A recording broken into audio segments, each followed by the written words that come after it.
this has always been the real concern that people have, that when you give someone the ability to surveil the general population, when you give they're going to use some of that information to aid in their allies and to work against their enemies. Yeah.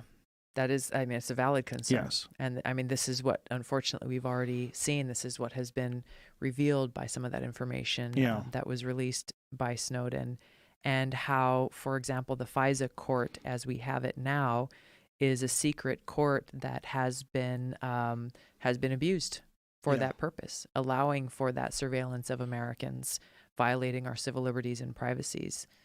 And that's something that we've got to fix, that whole FISA court from top to bottom, and how the different judges Can you are explain appointed that to people? It's basically a secret court that was appointed, I believe, or created back in the 70s, with the initial objective of providing oversight over the executive branch mass surveillance that was happening at that time, or illegal surveillance that was happening at that time.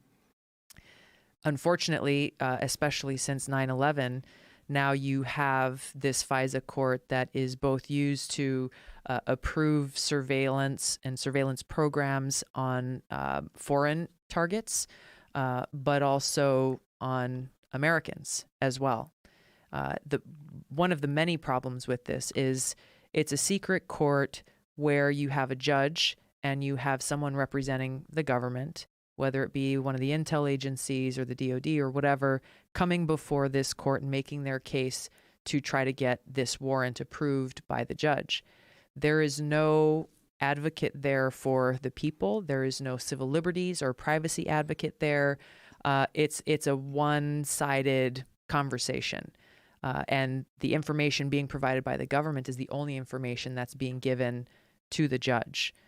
So this is one of the big problems there. And we've seen over decades now, and especially since after 9/11, that there have been very, very, very few applications for these surveillance warrants that have been rejected by the judges. So, you know, a rubber stamping of these applications for warrants is really what appears to be happening. You know, there's a few different ways that we're looking at trying to fix this. There are some who are arguing to take away the FISA court completely.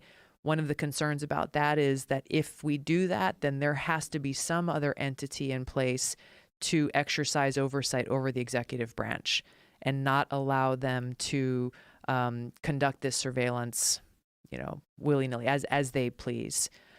So it's figuring out exactly what are the best reforms to meet that objective of providing that oversight, making it so that those warrants are given, you know, as needed, and making sure that all the information is being presented.